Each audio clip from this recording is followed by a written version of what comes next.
Hi everyone, thanks so much for being here. So today I'm filming what we read in the month of July, and I'm going to start with the books I read, and then I'm going to get into what my daughter read. So I want to show gratitude. Well, I want to show gratitude by saying thank you so much to everyone who subscribes to my channel, and I just want to let you know that I really appreciate it. And I have a really small channel. I'm always trying to grow it. I really love filming books and showing you guys illustrations, and I'm so glad that some people actually enjoy channels like mine, kind of showing the focus on the books, and not everyone likes that, but I really appreciate everyone who does. I don't really show my face. I have before, but you know, I enjoy filming the books, so thank you for being here. I really appreciate it. Snow and Rose by Emily Winfield Martin. So I read this book this month. It is like a middle grade, I would say. I don't know, it's like chapter book / middle grade. Yeah, I would say it's like a middle grade, I believe. But it has beautiful illustrations, and it is fairy tale retelling.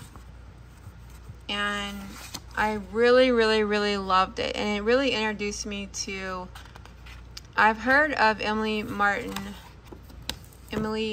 Winfield Martin as an illustrator more so, but I realized she also wrote this book, and then she wrote another like middle grade. But it's basically Snow and Rose were two sisters as different as night and day. They lived in the woods, and basically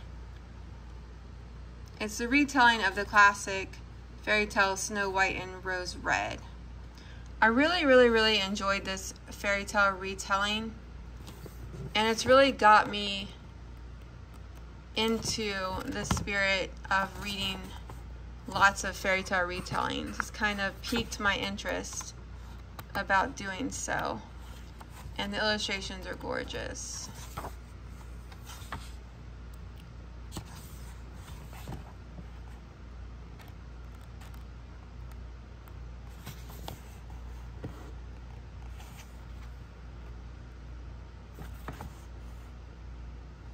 Beautiful. So yeah, so I really enjoyed the retelling of Snow White and Rose Red, and it really kept my interest from the beginning. I really liked the writing. I really liked the direction of the story. And I used to not be big on retellings, but I think when you read one that's really great, it just like, yeah, it's just very interesting. So I found this very interesting. I'm not going to talk too much about it since it is a retelling, but I really liked it. Beautiful. Sorry. Trying to film this differently today, you guys. Usually I do overhead. Okay, the second book I read of the month is Diary of a Void. It is a Japanese translated novel. It is literary fiction, adult fiction. It's by EMI, is the author YAGI. So this book is about a woman who, she basically works in an office with a lot of men, and basically they always ask her to do mundane things like get everyone coffee and like pass out food and like things that she doesn't feel like aren't in her job description. So she tells a lie that she's pregnant. And it's very strange. Like, I gave it 5 stars because it kept my attention. Let's see. It's like it's not too long of a novel. So it's like 205 pages. So it is like, so basically this woman fakes being pregnant, and it literally starts out where it's like the whole pregnancy. Like, it starts like week 5 when she hypothetically becomes pregnant, and it ends when a pregnancy would end at like week 40. It's very bizarre because, like, she's not delusional. She obviously makes up the lie for a reason, but then, like, she really gets into it, like the pregnancy, and she keeps up the lie. And it's like this social commentary on, like, workplace ethics and, like, gender roles and things like that. So I think it has, like, a really deeper undertone to it, but when you read it, it just reads kind of almost like a pregnancy diary. And I'm actually 36 weeks pregnant right now, so that's kind of why I piqued my interest. I definitely do not think you have to be pregnant, of course, to read it or anything like that. No. But it was interesting reading it. I guess my point, technically, while I am pregnant, and she talks about all these like hypothetical pregnancy symptoms that a pregnant woman would have, but she's not. And I don't know who I would recommend this to. Honestly, it was kind of a strange read. It's very much literary fiction. It's very much a slow read. It's very much just about the day-to-day life of this woman. And I don't know how, like, I'm just kind of, you know, I finished it though. It was interesting. And then another awesome read this month was A Shady Hollow Mystery, Summer's End by Juno Black. So this is a really awesome mystery animal, like cottagecore series that I've been loving. This is book 5, I believe. And basically, I love how it has like a little map in the beginning. So here it has a little map. And it's basically a animal mystery series. And I'm not going to talk too much about this one because, sorry you guys if you hear my cat, he's trying to get in a closet. So I'm not going to talk about this particular one because you'd have to catch up. Now, these are kind of like individual, but there are references to where if you don't read the other ones, you might be a little bit confused. But like, it's a series of cute little animals that live in this town. I did a whole video on it. I'll link it below. And this one I really liked reading technically in Summer's End, because now it's the end of July. I'm filming this, and it's called Summer's End, and the book takes place in the summer. A lot of their books, I'm not an expert on their books, but I have all of them, but a lot of them are seasonal. And this one takes place at the end of the summer, and it's basically, it doesn't take place in the Shady Hollow town like the other ones do. It takes place in another town on this kind of like field trip that the lead character, Vera the Fox, goes on to chaperone these students visiting this really cool site. It's like an archaeological site that's like ancient, and it has all these, like, this is a site and all these professors that are studying it, and then a crime takes place in that architectural site. And the architectural site, learning about it, even though it's like imaginary, it was very interesting.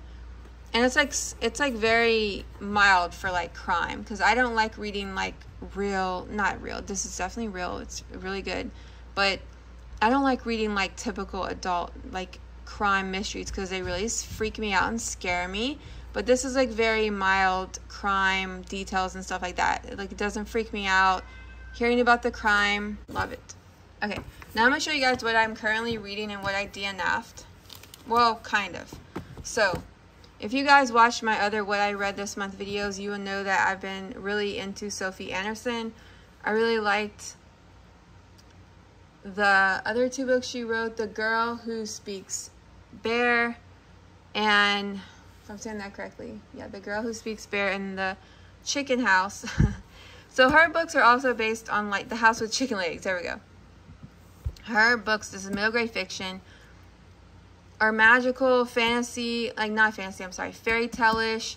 So she references a lot of like fairy tales and like folklore type people and creatures in her book. So this one basically is about this girl who, 12-year-old girl who wants to save the castle that she lives in from basically like falling apart and being, it's like it has a curse on it and things like that. This is her.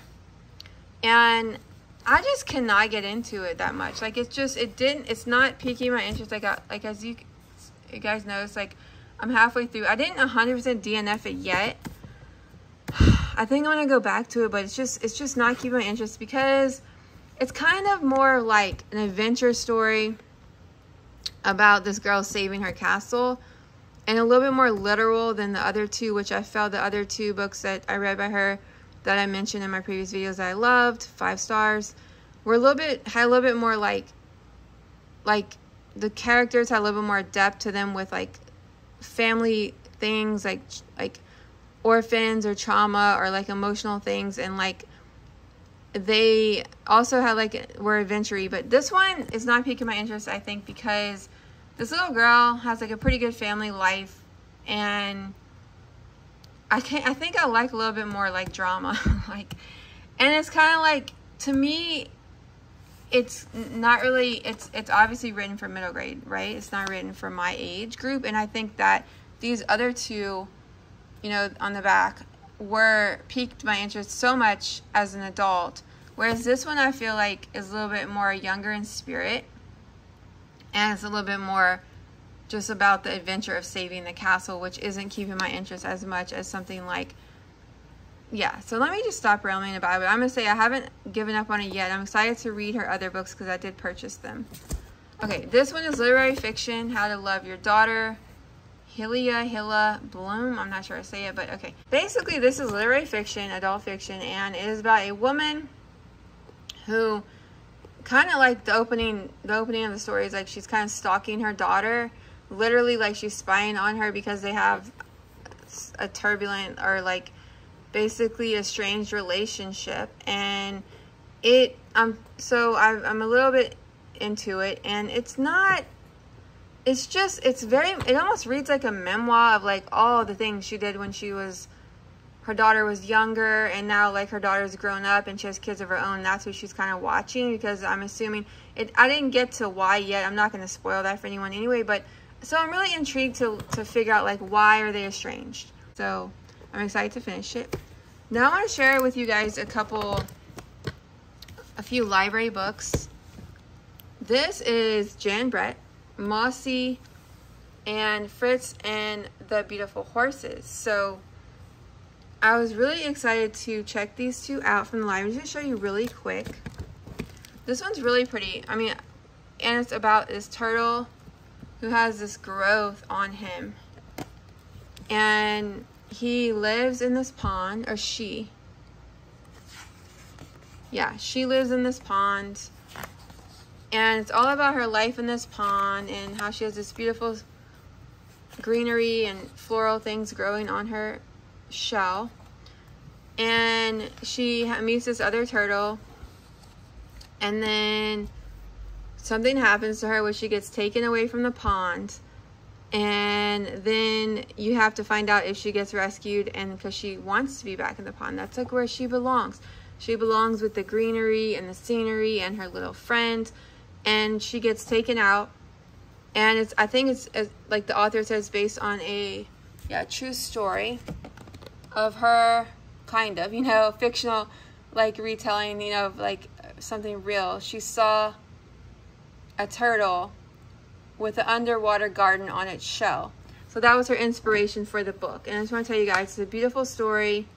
I really enjoyed it, and I highly recommend it if you like stories about animals.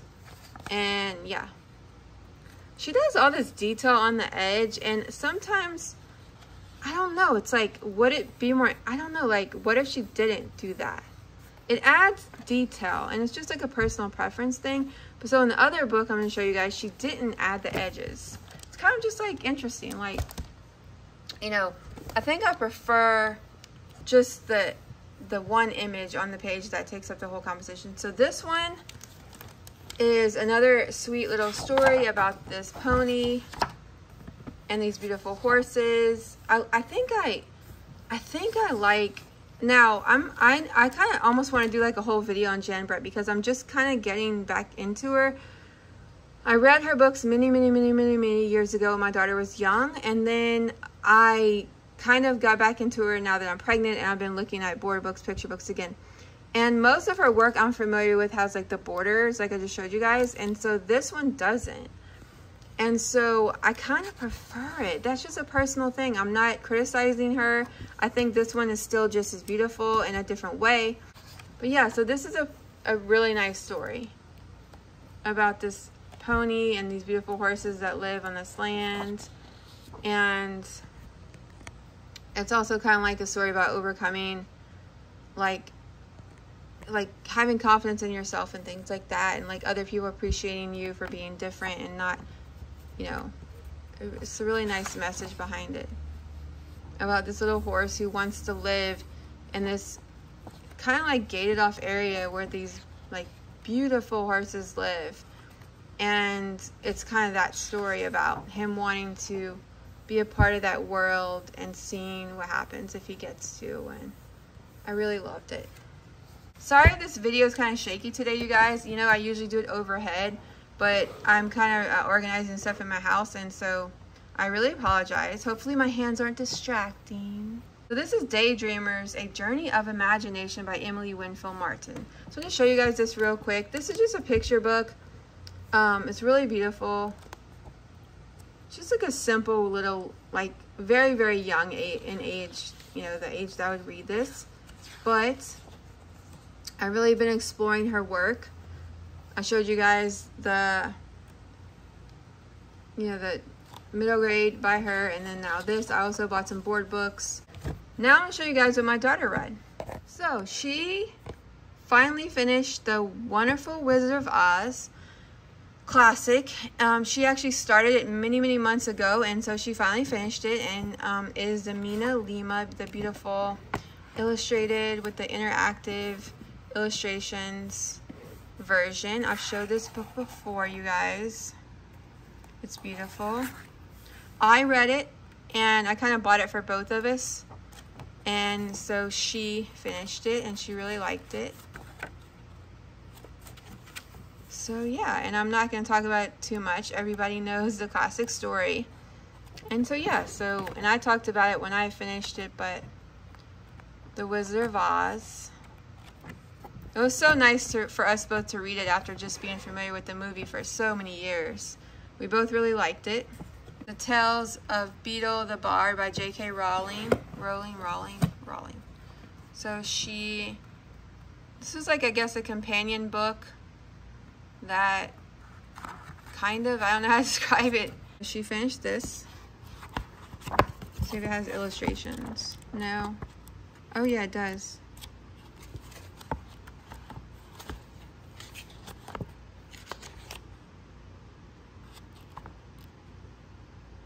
Okay. Next we have Rick Riordan. You guys probably familiar with our videos. You know that she's been on a Rick Riordan reading adventure. She's really been loving him. And so basically this is the Heroes of Olympus series, and this is a different series, but she finished this one, The Blood of Olympus, in the Heroes of Olympus series, and this is book 5. So all about like middle grade mythology.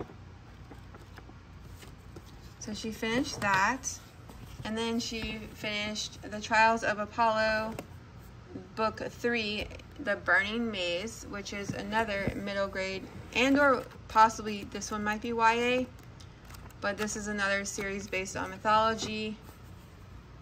And yeah, so this one's also Greek mythology, yes. And then this one, I'll just show you guys this now. This is what she's currently reading. So she's continuing this series, The Trials of Apollo, book 4, The Tyrant's Tomb. So she's reading this one via the library. That's what she's currently reading. And then this, she waited for a long time for. This is Kelsey Murphy and the Hunt for the Heart of Danu? Okay. By Erica Lewis. So this is middle grade fantasy. And I believe it's book 2. And now she's excited to read book 3. But yeah, so I'm not going to talk too much about it because this is part 2. But basically it's middle grade. And yeah, she'll be back at the Academy for the Unbreakable Arts. So it deals with like magic. And she's really enjoying that. She really enjoyed it. And then, so I have some nonfiction books for you guys. So this one I showed in previous homeschool videos because these were all nonfiction books that I pulled from the curriculum because I just didn't think we'd have enough time to get to them. So here's just quickly before they were artists, famous illustrators as kids. She just went ahead and read it in the summer, in July. So just profiles all these different illustrators. So that she finished. And then The Good Germ Hotel, which we're studying the human body for 6th grade, but which we're about to start 6th grade, but I just wanted her to go ahead and read it. It is, here are the authors and illustrators. Sorry, I didn't mention that this is by Elizabeth Hadel. And then, so this book is kind of like a nonfiction picture book. It's like 32 pages, pretty quick read. So I just wanted her to read it in the summer before 6th grade. All about germs. And then this is How Many Guinea Pigs Can Fit on a Plane? Answer to Your Most Clever Math Questions by Laura Overdeck, part of the Bedtime Math series. So this one, again, she just finished and wrapped up this summer to kind of keep logic. I bought this kind of for logic math for 6th grade, but I just decided to have her read it in the summer, so she finished it. And then now I have a series, we have a series by Kobi Yamada. What Do You Do with a Chance? Illustrated by May Beeson. What Do You Do with an Idea? Same author, illustrator. So this one has a different illustrator, maybe. It's Kobi Yamada, and then Gabriella, B-A-R-U-C-H, Baruch maybe. And then this one continues, What Do You Do with a Problem? With the same Kobi Yamada and May Beeson. Let me show you guys. So basically I bought these for her to, you know, let me start with the first one. So basically, you know, I bought these for her to read in 6th grade, but I kind of felt like they kind of were awkward to put in. I didn't really know where to fit them in because I kind of felt like, you know, these are all her middle grade and, you know, books that she's going to be reading, independent reads. So I kind of felt like maybe she can just read them over the summer. And so she did, and she really, really enjoyed them. The illustrations are gorgeous and they're kind of philosophical. I thought about it a lot. I wished I had taken my chance. I realized I had wanted it, but I still didn't know if I had the courage.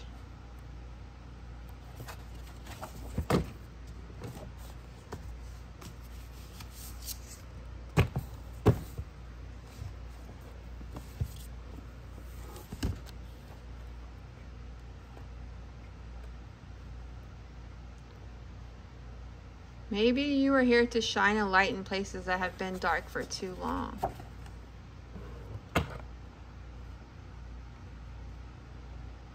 And then these just continue with the same thing. What do you do with a problem? And then what do you do with an idea?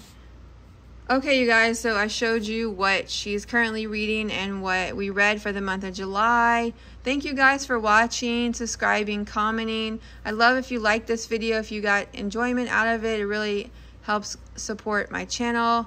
Thanks so much. Bye.